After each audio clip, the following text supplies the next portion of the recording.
Квартири такого типу ріелтори поміж собою звуть буцегарня. Я знаю це, тому що обійшла не одну агенцію у пошуках житла, що було б мені по кишені в моїй ситуації. Але навіть ці буцегарні, що пропонували мені з ледь скривленими губами, були занадто дорогі для мене.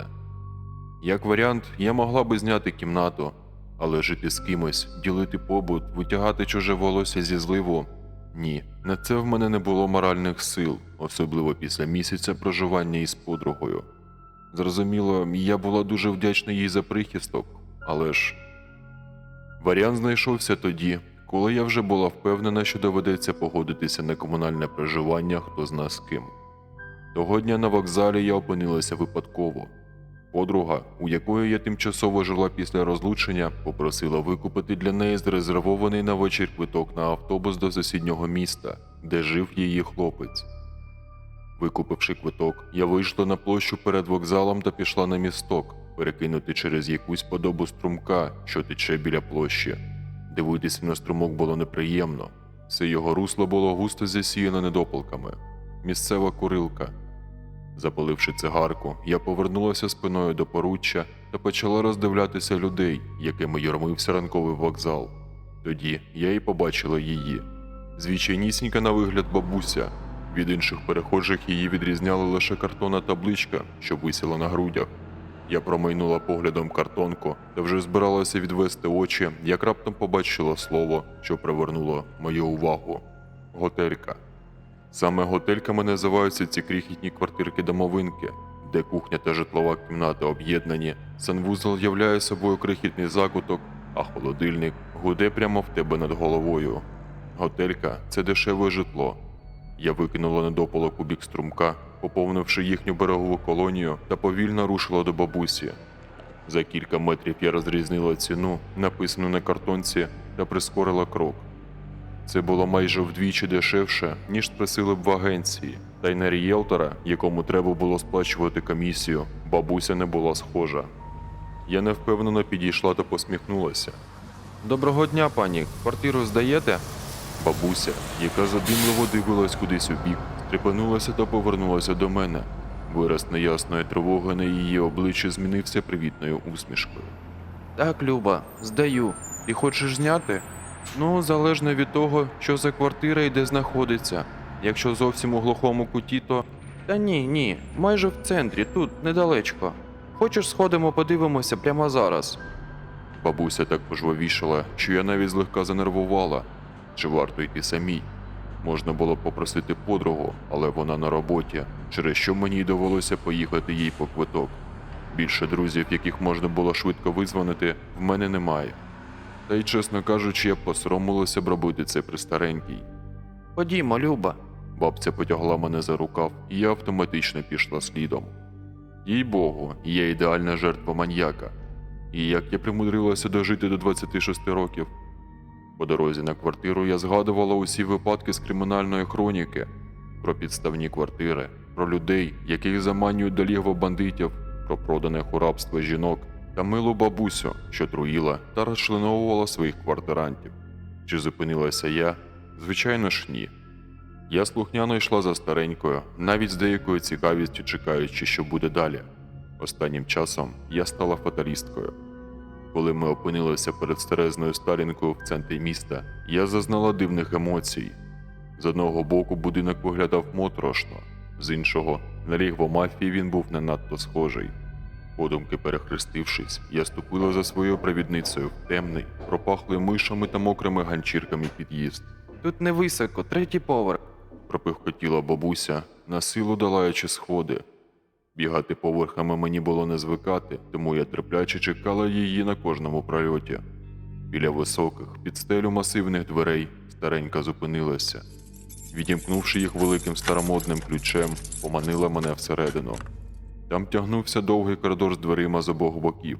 Я нарахувала по 3 двері з кожного боку та одні в торці. Бабуся пройшла в кінець, відімкнула 3-ті двері зліва. Проходь, можеш не розуватися. Я ретельно витерла ноги об діряву ганчірку та ступила на скрипучу паркетну підлогу. Всередині мене зустріло саме те, що я й очікувала побачити. Напевно, раніше тут була велика комуналка, яку згодом поділили на окремі квартири. Крихітний закуток, що служив передпокоєм, не мав дверей, і панувавша там темрява змусила мене якнайшвидше перетнути його та увійти всередину.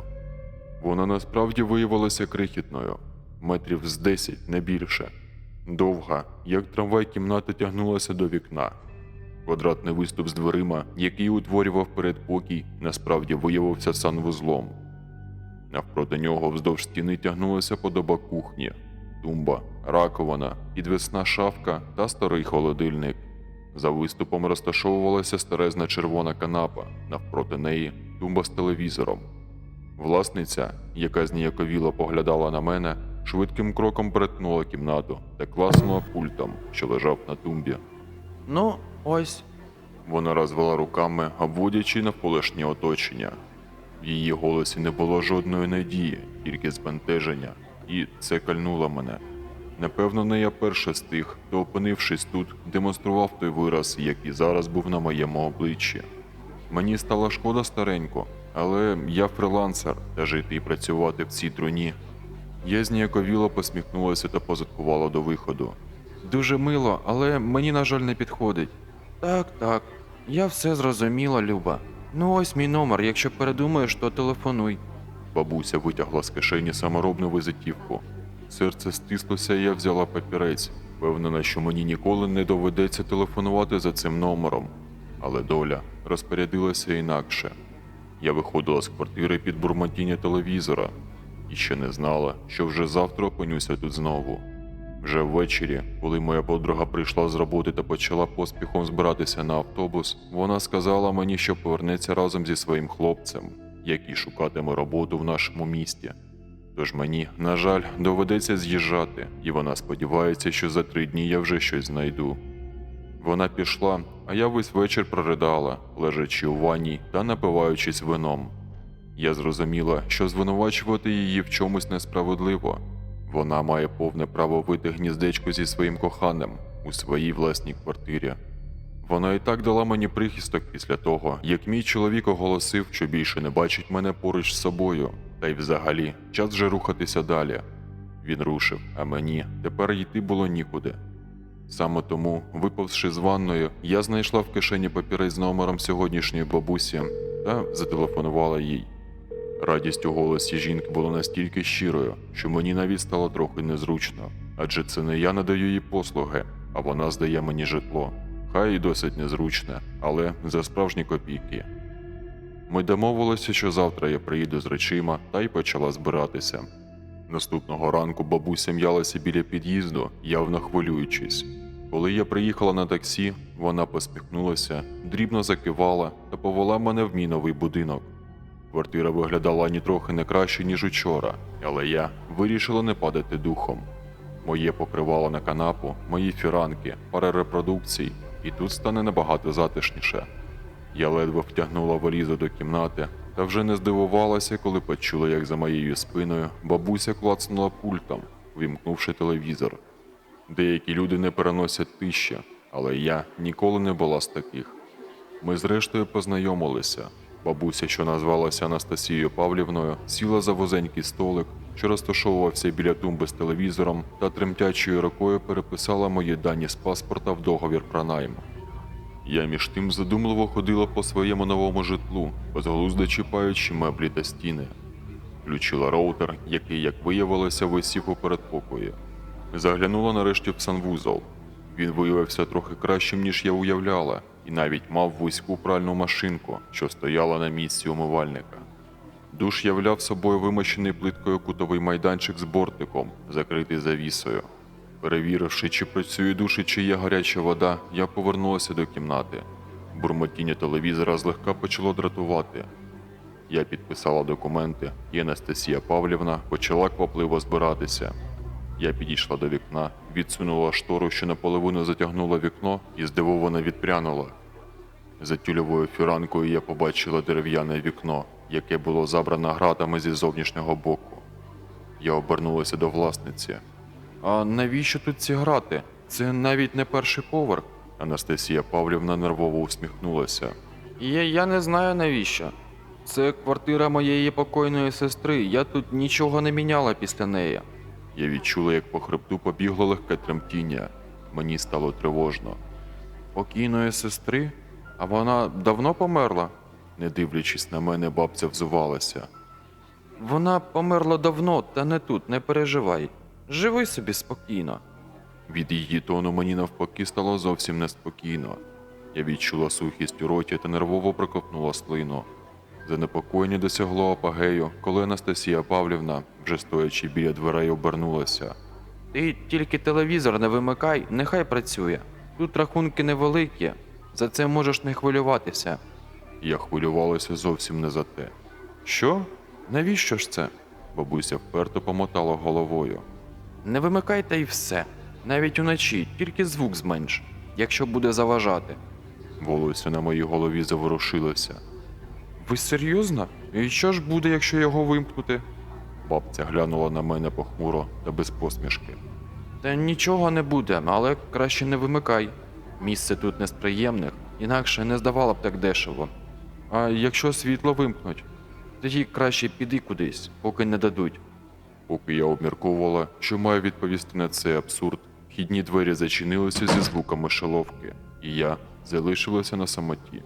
Відчувши, як наростає паніка, я повернулася та підійшла до кухонної шафки, в якій під час огляду я побачила старі чашки. Діставши з кишені куртки цигарку, я клацнула запальничкою, затягнулася, окинула поглядом мій новий будинок та й розплакалася. Це ще не було повним дном, але я була вже зовсім поруч. Наплакавшись та нажалівшись себе, я встала та насилу відчинила вікно, пускаючи до кімнати свіже повітря. Досить. Наплакалася. Тепер вчитися жити по-новому та знаходити плюси у цьому новому житті. Ось тільки телевізор дуже дратував. Вимкнувши його, я зрозуміла, що більше не можу ігнорувати голод, що причаївся в шлунку, та, накинувши куртку, вийшла на вулицю шукати продуктовий магазин. Супермаркет знайшовся на Google-карті через 3 провулки від мого нового будинку. Гуляючи між стелажами з візком, я навіть почала отримувати задоволення від моєї самотності та свободи. Гроші у мене поки що були, але треба швидше виконати нове замовлення.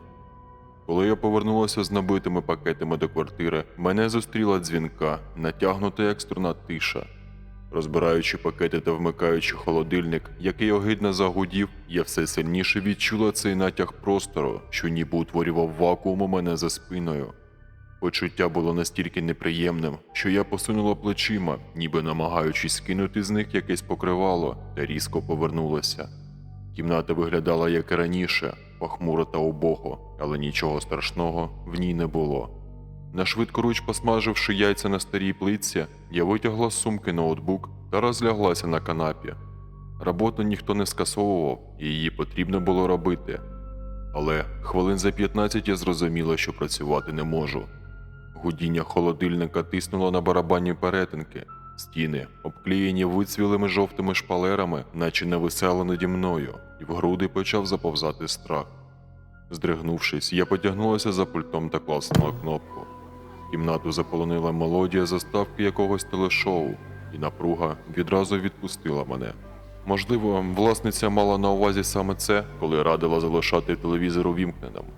Раніше я завжди працювала при тиші, але тепер мені доводилося робити це під голоси з телевізору. Поступово я так захопилася роботою, що зовсім забула про нього. Коли я нарешті відклала ноутбук, у кімнаті вже майже стемніло. Вставши, я потягнулася та клацнула вимикачем. Кімнату залило неприємне тьмяне жовте світло від старомодного стекляного абажура на одну лампу. Від довгої роботи та фонової говорильні голова стала наче квадратною. Я вимкнула телевізор, з блаженством слухаючи тишу. Витягнувши з пачки цигарку, відчинила вікно та сперлася на підвіконня, дивлячись на тихе зелене подвір'я, залите помаранчевим світлом ліхтаря на розі. Цигарка догоріла до середини, коли я раптом знову відчула спиною напругу. На мене ніби навалилася важка ватяна ковдра, і я покрутила головою. Обернувшись, я побачив лише порожню кімнату, але варто було повернутися до вікна, як моторошне відчуття поверталося. Мені здавалося, що за моєю спиною хтось стоїть. Шкірою я відчувала чужий погляд, що сверлив мене, та руки, що ось-ось торкнуться волосся на моїй потилиці. Коліна тремтіли, цигарка давно догоріла, але я продовжувала витріщатися у вікно, боячись повернутися. Лише коли я зовсім змерзла, повільно, на ватних ногах я нарешті повернулася і, звичайно, нікого не побачила. Одним стрибком я подолала відстань до тумбочки, схопила пульт та ввімкнула телевізор. Голоси, що залунали з динаміка, розвіяли ілюзію чужої присутності. Я видихнула. Заснути першої ночі мені так і не вдалося. Я звикла спати в темряві та тиші, а тепер телевізор дуже заважав, але про те, щоб його вимкнути, не могло йти й мови. Коли я спробувала це зробити, темрява в кімнаті згустилася та придавила мене ніби надгробок. Стіни стиснулися, а повітря задзвеніло. Мені довелося відразу знову вмикати телевізор. Під його бліде світло та шепіт я пронудилася до самого ранку. Тільки коли сонце встало, та освітлення від телевізора перестало бути настільки контрастним, я нарешті задрімала. Будильник, який я поставила на 10, вирвав мене зі сну за 4 години. Я прокинулася з човунною головою. Викурила цигарку, сходила в душ та зрозуміла, що не можу провести тут більше ні хвилини. Тому, нашвидкоруч поснідавши, я одяглася, запакувала ноутбук та пішла шукати кафе з вайфаєм, де я зможу попрацювати. Так почалася моя подорож по всіх кав'ярнях цього району. Грошей в мене було катастрофічно мало, і максимум, що я могла собі дозволити, це цідити по 2 чашки кави на день, іноді злодійкувато поїдаючи куплений на розі пиріжок, сховавшись за ноутбуком. Офіціанти дивилися на мене з презирством. Мені було незручно та й соромно, але про те, щоб повернутися до моєї студії, не було й мови. Перебувати там з кожним днем було все складніше. Вицвілі жовті стіни з хвилястим візерунком, жовта стеля, що йде тріщинами, скрипуча дощата підлога, яка залишається брудною, скільки б її не мити, запилена канапа книжка з щілиною по центру, в яку я постійно сповзаю вночі. Спати там, дякувати Богу, я навчилася. Довелося купити беруші та маску для сну. З ними я висипалася більш-менш нормально і вже майже перестала боятися ночами, поки одного разу вночі я не прикинулася до туалету. Стягнувши з очей маску, я стикнулася поглядом з телевізором та спросоння мало не померла від жаху, побачивши на екрані моторошне, понівечене мертве обличчя. Я б закричала, якби могла, але з моїх грудей вирвалося лише подоба протяжного хрипу. Я заплющила очі, серце шалено колотало. Від приливу адреналіну затремтіли руки, і мені знадобилося кілька секунд, щоб знову розплющити очі і поглянути на екран. Це виявилося лише кримінальна передача про злочини минулого, але перш ніж серце вгамувалося, минуло чимало часу. Коли я була маленькою, мені 2 чи 3 снився один і той самий жахливий сон. Я була полохливою дитиною, боялася фільмів жахів та книжок зі страшними обкладинками. Мені снилося, що я у кімнаті, або в суміжній з вітальнею, або в самій вітальні, та стою спиною до увімкненого телевізора. Я знаю, що по ньому показують щось настільки страшне, що одна думка про те, щоб подивитися на екран, сповнювала мене жахом. Батьки у вісні спокійно дивилися ці жахи і не реагували на мої прохання вимкнути, а я ніяк не могла вийти з кімнати, не повернувшись до телевізора та не побачивши те, що він транслював. Голос по телевізору у вісні говорив: Мармурові кульки, мармурові кульки. Що це означає? Це словосполучення вселяло в мене такий сильний жах, що побачити це здавалося рівносильно смерті. Я прокидалася в холодному поті, і кілька днів після цього сну проходила повз телевізори з внутрішньою напругою. Те, що сталося зараз, дивно перегукалося з моїм дитячим кошмаром, і я тремтіла від страху, миючи руки після туалету. Я вже давно вирішила, що з'їду звідси відразу ж, як знайду хоча б щось підходяще, але варіантів, як і раніше, не було. Більш того, навіть нормальних кімнат не попадалося, і йти мені не було куди. Вранці я зателефонувала хазяйці. Навіть не знаю навіщо. Напевно, хотілося поговорити про квартиру, але вона так і не взяла слухавку. Чомусь я цьому не здивувалася. А за кілька днів сталося саме те, про що я хвилювалася тоді, у перший день. Що буде, якщо світло вимкнуть? Увечері я повернулася з кафе голодна та змерзла, поставила воду, щоб зварити макарони. Телевізор я включила практично з порога, завела собі звичку не розлучатися з пультом. Я вже знала всі вечірні програми, серіали та шоу на усіх каналах, що ловила антенна. Макарони вже почали кипіти, коли лампочка спалахнула яскравіше та згасла. Телевізор з холодильником, зрозуміло, теж згасли, і я на мить застигла, як статуя, слухаючи затихаюче булькотіння в каструлі. Коли вода стала зовсім нерухомою, мене придивила така тиша, що я автоматично торкнулася вух, перевіряючи, чи немає в мене біруш. У серце вузьким вужиком миттєво заповз жах, ширячись як пухлина. На ватних ногах я підійшла до вікна, що смутно світилося в темряві, і виглянула назовні. Сусідні будинки, двір – усе було залите чорнильною темрявою. Блекаут на весь наш маленький район. Потилицею я відчувала вже знайомий погляд, а моєї шиї ніби торкалися невагомі пальці. Я відчула, що мені не вистачає повітря, але обернутися було набагато страшніше. Я судорожно намагалася дихати та збиралася з силами, щоб повернутися, схопити куртку та у 3 стрибки опинитися біля дверей. Але раптом за моєю спиною почулося шипіння, що вибило залишок дихання з моїх грудей. Я обернулася і побачила, що телевізор увімкнувся. Видовище було настільки абсурдним, що якийсь час я стояла, відкривши рота. Світла не було в усьому районі, але телевізор якимось чином працював. Я б ані трохи не здивувалася в ту секунду, якби на екрані з'явилася мертва дівчинка з фільму «Дзвінок», але екран показував інше. Спочатку я не зрозуміла, що я бачу, але роздивившись, побачила довгий коридор з дверима по обидві боки та одними в торці. Волосся заворушилося в мене на голові, коли я зрозуміла, що це нагадує той коридор, яким я проходжу щодня перед тим, як зайти до своєї квартири. Двері на екрані були зачинені, але раптом ті, що в торці, прочинилися, та я відсахнулася від екрану. Моторошне відчуття, яке переслідувало мене у дитячому кошмарі, накрило мене з головою. Від картинки на екрані віяло потайбічним жахом, та й не дивно, враховуючи, що телевізор працював всупереч усім законам фізики. Тремтячою рукою я потягнулася до шнура та щосили смикнула його, але картинка на екрані навіть не мигнула. Мої ноги підкосилися, і я повзком відсунулася подалі від екрану, упершись спиною в канапу. У роті пересохло, серце билося в горлянці. Не в силах відірвати погляд від телевізора, я спостерігала, як у дверях, що відчинилися, з'явився силует, який дивними маленькими кроками рушив у бік камери.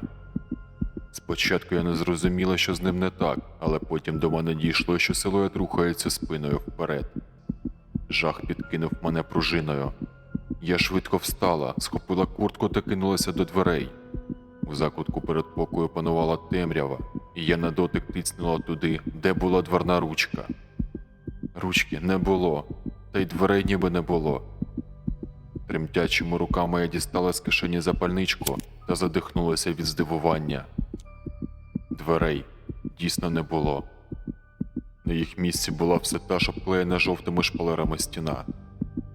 Я позадкувала та почала водити запальничкою вздовж стін, поки вогник не обпалив мені пальці, та я не випустила запальничку з рук. Ані жодного сліду дверей. Більш того, двері до санвузлу теж пропали.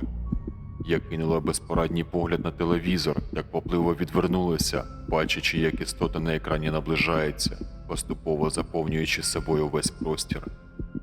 Я не знаю, що буде, якщо вона обернеться. Паніка підхльоснула мене, і я, не думаючи ні про що, кинулася до вікна, смикнула віконну раму, вдихнула крижане повітря, схопилася за підвіконня і... Грати! Чортові грати!